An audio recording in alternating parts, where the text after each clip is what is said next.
sujud yang tiada berkeputusan. Karena kalau ada sholat yang berkeputusan, berarti ada sholat yang tiada berkeputusan. Kalau ada sujud yang berkeputusan, berarti ada pula sujud yang tiada berkeputusan. Kalau ada zikir yang berkeputusan, berarti ada pula zikir yang tiada berkeputusan. Termasuk puasa jiwa, tiada berkeputusan, tiada kenal bulan. Insya Allah kalau ini semua mampu kita jalankan, dengan izin Allah akan terbuka rahasia Allah. Apa yang terkandung yang merupakan rahasia di dalam Al-Quran itu. Al-Quran itu penuh dengan hikmah, penuh dengan rahasia, yaitu sirullah yang ada di sana.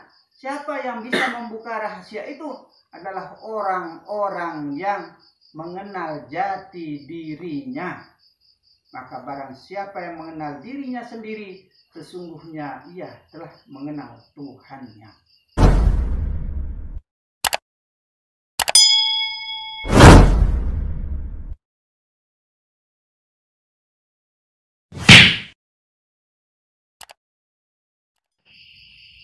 Bismillahirrahmanirrahim. Alhamdulillahirabbil alamin. Assalatu wassalamu ala sayyidina Muhammadin wa ala alihi wa sahbihi ajma'in. Amma ba'du. Assalamualaikum warahmatullahi wabarakatuh. Segala puji bagi Allah pengatur alam semesta. Selawat beserta salam kami limpahkan kepada junjungan Nabi besar Muhammad sallallahu alaihi wasallam beserta para sahabat beliau dan para keluarga. Alhamdulillah, pada malam hari yang berbahagia ini kita telah bisa berkumpul, yaitu di dalam rangka mengenal jati diri. Selanjutnya akan kita ambil tema atau akan membahas mengenai sholat yang tiada berkeputusan dan sujud yang tiada berkeputusan, seperti yang lalu pernah saya jelaskan, yaitu dari bismillah, syahadat, astagfirullah, selawat, dan la ilaha illallah Muhammadur Rasulullah, dan selanjutnya. Ada 7 kalimah yang akan mengantarkan kita ke dalam surganya Allah. Tapi harus diamalkan, bukan hanya sekedar tahu. Itu namanya mau berjalan. Sudah tahu jalan, kalau kita tidak mau berjalan, tidak sampai juga kita kepada Allah. Maka kita harus tahu juga caranya. Tahu arah tujuan kita untuk mengenal jati diri kita ini adalah sampai kita mengenal Allah, sampai kita mengenal pencipta dan keterciptaan diri. Maka kita harus dasari sebenarnya pengenalan kita ini dari syariat kita, dari tarekat kita, dari hakikat kita dan ma'rifat kita, dari musyahadah kita, mukasyafah kita, dan mahabbah kita. Kita harus mahabbah kepada Allah juga. Arti mahabbah itu adalah cinta kepada Allah. Nah, kalau kita tidak kenal Allah dan tidak tahu Allah, bagaimana kita caranya untuk bisa mahabbah kepada Allah, bisa cinta kepada Allah? Ibarat ya, sekarang kita ibaratkan saja artis yang ada di Jakarta, tidak kita kenal, tidak kita tahu, hanya sekedar kita tahu namanya, sekalipun kita tahu wajahnya di dalam tayangan ibaratnya, tapi kita tidak kenal orangnya, tidak kenal manusianya. Bagaimana caranya kita bisa menaruh cinta kepada Allah Subhanahu wa Ta'ala, atau bisa cinta kepada seseorang itu? Tidak akan bisa. Maka kita harus kenal pencipta kita dan keterciptaan kita, baru kita bisa mahabbah kepada Allah Subhanahu wa Ta'ala, bahkan sampai kita mengucurkan air mata. Karena apabila kita bisa mengucurkan air mata pada saat kita selalu menyebut nama Allah, ingat nama Allah, insya Allah di akhirat nanti kita tidak akan disentuh oleh api neraka itu. Sesuai dengan tema kita akan membahas mengenai sholat yang tiada berkeputusan. Nah, tema kita tadi mempelajari atau mengenal sholat yang tiada berkeputusan. Sholat yang tiada berkeputusan itu adalah kalimat la ilaha illallah Muhammad Rasulullah. Kenapa dikatakan demikian? Menurut kisahnya saja yang dibawakan oleh Nabi Adam, bahwa kalimat ini telah terpampang di atas pintu gerbang aras. Ini kisah dari Adam. Itu bahwa bukti nyata. Kalimat la ilaha illallah Muhammad Rasulullah ini merangkum alam. Alam jagat raya ini dirangkum oleh kalimat itu. Bahkan kitab semua dirangkum. Semua dirangkum. Sampai-sampai Rasulullah sendiri kan mengatakan bahwa untuk kita buka pintu surga itu adalah kalimat la ilaha illallah Muhammad Rasulullah. Tapi disampaikan oleh Ahmad bin Hanbal, Ahmad bin Jabal yang telah menyampaikan.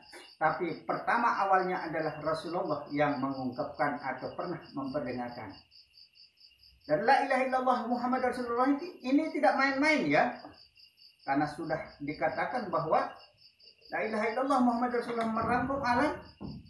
Sudah kita uraikan sebagiannya di channel ini juga, supaya benar-benar kita pahami, tidak sepotong-sepotong seperti yang dikatakan. Pengkajiannya kok sepotong-sepotong. Padahal di sana ada kelanjutannya, dan insya Allah akan kita isi sampai mahabbah kepada Allah Subhanahu wa Ta'ala dengan izin Allah. Dan kebetulan juga ada timbul pertanyaan yang ingin mengetahui mengenai syahadat itu. Sebenarnya syahadat itu panjang uraiannya ya. Dan juga syahadat itu berjumlah 10. Pertama, syahadat bastu namanya. Yang pertama. Yang kedua, syahadat muta'awal. Dan selanjutnya syahadat mutawassitah. Dan syahadat syariat, syahadat tarekat, syahadat hakikat, syahadat marifat, syahadat batin, syahadat gaib, dan syahadat barzah. Ini belum kita uraikan perincian-perinciannya ya, karena kita belum sampai di sana, masih jauh perjalanan kita. Penjelasan kita baru bisa sampai di sana, tapi kebetulan karena pertanyaan itu saya berikan gambaran bahwa syahadat-syahadat itu seperti itulah. Tapi akan saya beri bocoran sedikit mengenai syahadat barzah, yaitu syahadat pertemuan dengan Allah. Pertemuan jisim, bunyinya hak, hak, hak bunyinya.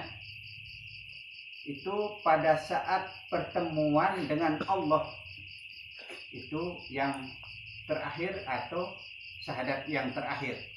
Mungkin ada waktunya, nanti kita akan menjelaskan selanjutnya dan selanjutnya.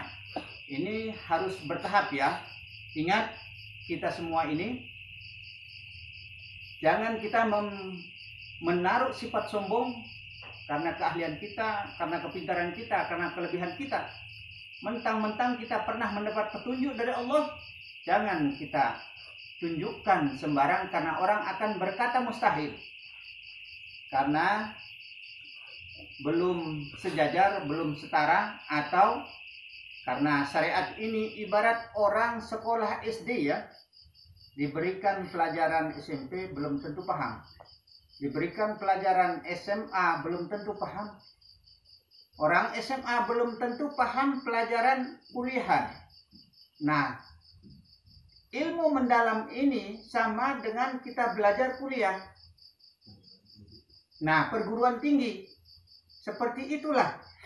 Nah, kalau kita mau mengenal ke dalamnya, ilmu marifat ini adalah seperti samudra luas, dalam, dan banyak sekali tentu isinya di dalamnya. Maka oleh sebab itu kita perlahan-lahan, memang banyak pertanyaan-pertanyaan yang kita diberikan, tapi belum saatnya kita sampai di sana. kita masih mengupas dari bawah dulu, kita kikis ke atas, ke atas, ke atas, dan sampai tujuan. Kalau kita langsung ke tujuan, otomatis nanti kita semua akan kebingungan. Supaya kita bisa memahami, sedikit demi sedikit, lama-lama menjadi bukit. Kadang-kadang kita diberikan banyak, masuk telinga kanan, keluar telinga kiri. Atau berlebihan, kebanyakan, otak kita belum tentu sampai, belum tentu mampu. Kita bukan otak kaset ya, bisa merekam segala-galanya. Oleh sebab itu, perlahan-lahan kita akan memperdalam, dan memperdalam, sampailah kita ke tujuan. Sampai kita mengenal jati diri kita yang sebenarnya. Kita lanjut ke tema kita awal. Sholat do'im itu adalah la ilaha illallah Muhammad Rasulullah. Tapi caranya yang perlu kita pahami ya, yang perlu kita tahu. Seperti pernah saya contohkan, Bismillahirrahmanirrahim, syahadat, astagfirullah, selawat. Nah sekarang kelanjutannya adalah la ilaha illallah Muhammad Rasulullah. Caranya supaya terhitung sebagai sholat yang tiada berkeputusan. Walau sehembus napas, walau sedenyut jantung, walau sekedip mata. Caranya tengah malam ya, kita tidur, langsung kita bangun, duduk saja. Jam berapa saja. Dari jam seperti itu sampai jam seperti itu, kita akan terhitung sebagai orang-orang yang tidak pernah memutuskan sholatnya, walau siang dan malam, walau sedenyut jantung. Masya Allah. Allah maha besar ya, maha pemurah, maha pengasih, dan lagi maha penyayang. Kalau sholat syariat ini ada putus-putusnya ya.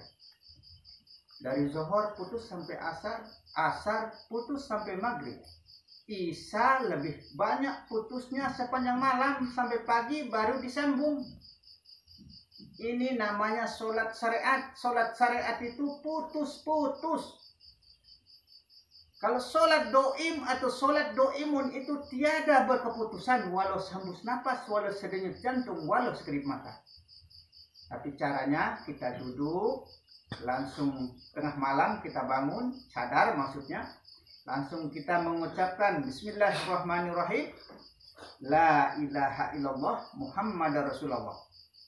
Kalau bisa seperti uraian-uraian yang pernah saya uraikan dari sebelumnya, dari Bismillah, syahadat, astagfirullah, sholawat, dan la ilaha illallah Muhammad Rasulullah. Kalau bisa semuanya sampai ke 7 kalimat yang terpoin yang akan membawa kita sampai ke hadiratullah atau sampai ke tujuan.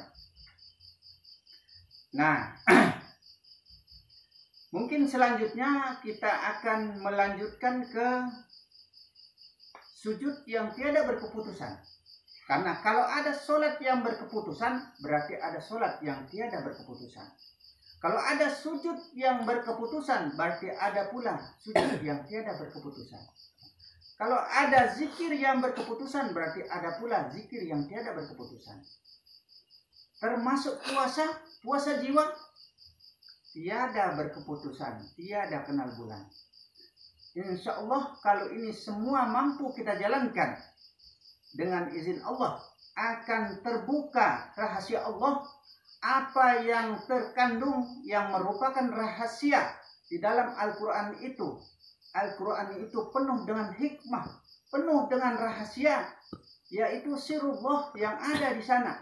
Siapa yang bisa membuka rahasia itu adalah orang-orang yang mengenal jati dirinya.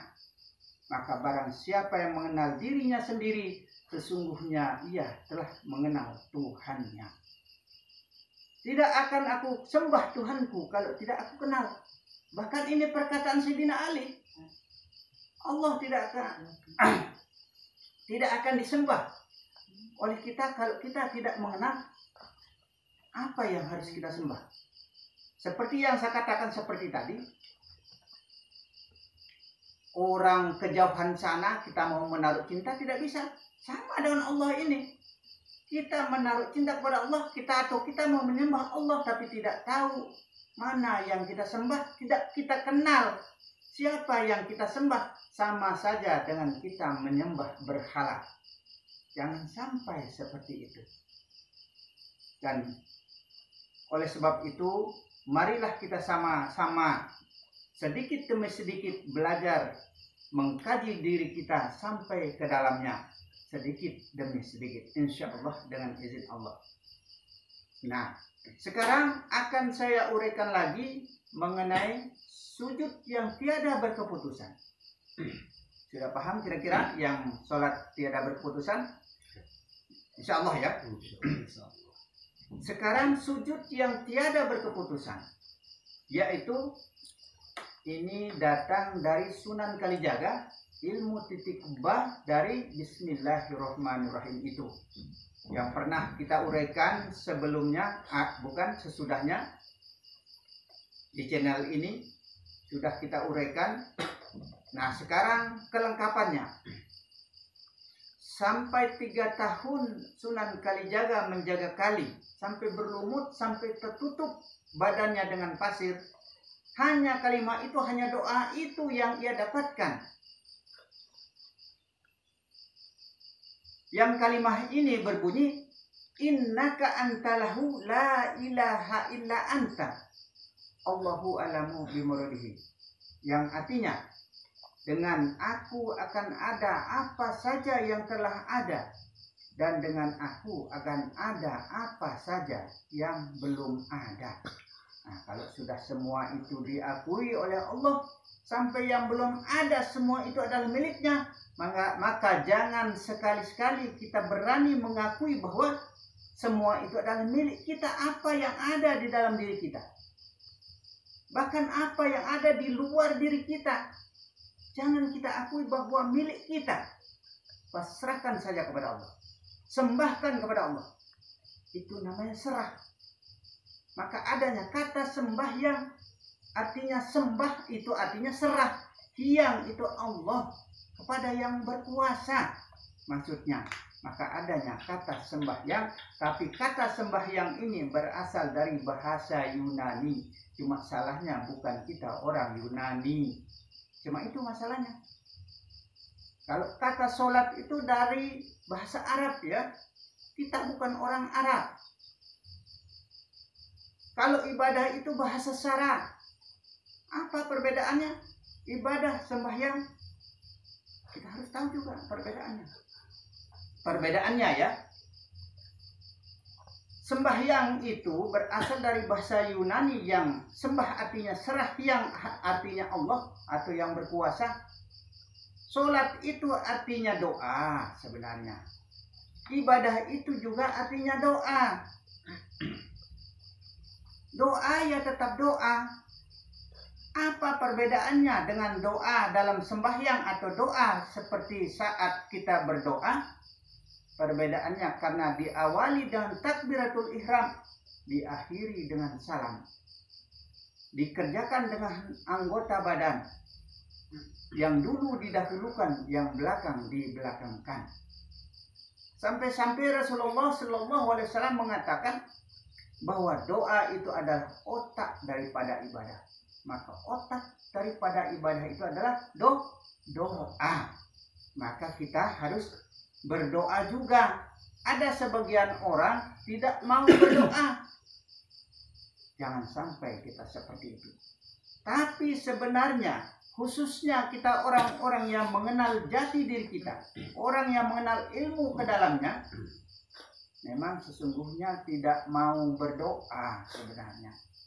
Bukan dia sombong.